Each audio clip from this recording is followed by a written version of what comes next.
Hello అండి. ఎలా ఉన్నారు అందరూ? నేనైతే చాలా బాగున్నాను. మీరందరూ కూడా బాగుండాలని మనస్ఫూర్తిగా కోరుకుంటున్నాను.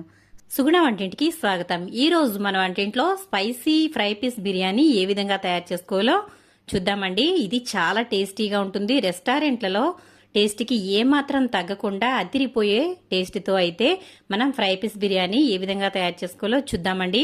మరి ఈ టేస్టీ స్పైసీ బిర్యానీ ఏ విధంగా తయారు చేసుకోవాలో చూద్దామా? Welcome back to my channel. నా ఛానల్ ఫస్ట్ టైం చూసిన వాళ్ళైతే లైక్ కొట్టండి.